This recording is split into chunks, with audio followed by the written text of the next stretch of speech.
आजकल लोगों को एक नई समस्या है, बच्चे नहीं हो रहे हैं। और क्यों नहीं हो रहे हैं इस बात पर तो डिस्कस करेंगे। एक बात और, अबॉर्शन बहुत हो रहे हैं, बच्चे ठहरते हैं, अबॉर्ट हो जाते हैं कुछ ही समय में। क्यों? आज इस बात की चर्चा करेंगे। बिना देर गवाए शुरू करते हैं।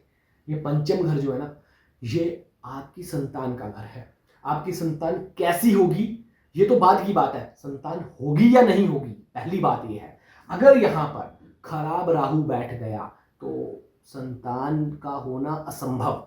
अगर यहां पर कोई भी शत्रु ग्रह, मतलब जो नंबर इस घर में है, जैसे 2 नंबर है शुक्र, शुक्र का कोई शत्रु बैठ गया तो संतान होने में बहुत बड़ी समस्या।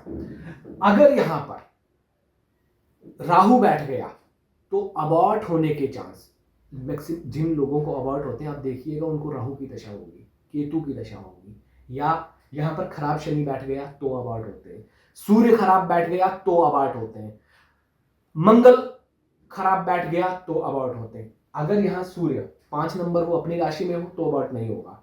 राहु शुक्र की राशि या शनि की राशि में हो तो अबॉर्ट होने के चांस कम है। अपनी राशि में ग्रह होगा तो बिल्कुल 100% अबॉर्ट नहीं होगा। लेकिन शत्रु क्षेत्रीय होगा, ये कौन कौन से? सूर्य, मंगल, राहु, ये अबॉर्ट करवाते हैं।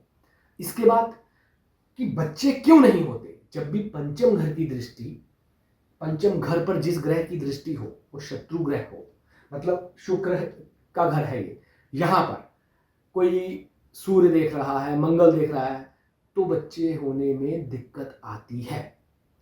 अगर इस घर को आप मजबूत कर दें तो आपकी संतान प्राप्ति करने की इच्छा पूरी हो सकती है। अब इस घर को कैसे मजबूत करना है? आपकी कुंडली में यहां पर कोई भी नंबर लिखा हुआ हो सकता है, यहां पर भी जो इस जगह पर 1 2 3 4 5, ये जो 5वां घर है संतान का, इस घर में जो नंबर लिखा है, नंबर वो, और जो इस घर में ग्रह बैठा है वो, इन दोनों को दान और उपाय आप करेंगे तो आपको संतान प्राप्ति की दिक्कत दूर हो जाएगी। एक बात और, कई बार कहते हैं ना कि हमारी संतान तो पैदा होगी लेकिन हमारे काम की नहीं है, हमें धोखा देती है, हम संतान से पीड़ित हैं। क्यों?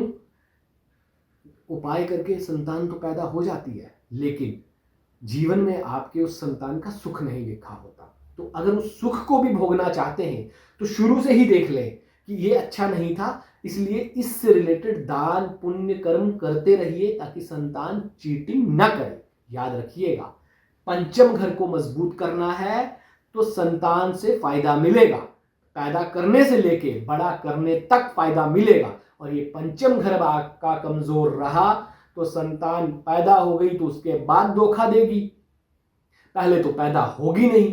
तो इसलिए पंचम घर को मजबूत कीजिए। पंचम घर में बैठे ग्रह नक्षत्र देखिए कि कौन सा ग्रह बैठा हुआ है और पंचम घर में कौन सा नंबर है।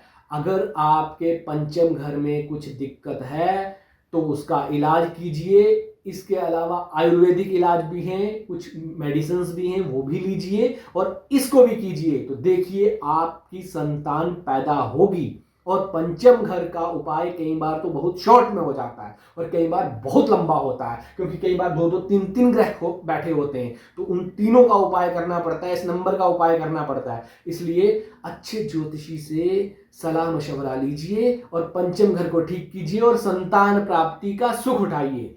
धन्यवाद। चैनल सब्सक्राइब नहीं किया है तो कर लीजिए। आज के लिए इतना ही, आगे फिर मिलेंगे एक शानदार और जानदार वीडियो के साथ। बहुत बहुत धन्यवाद।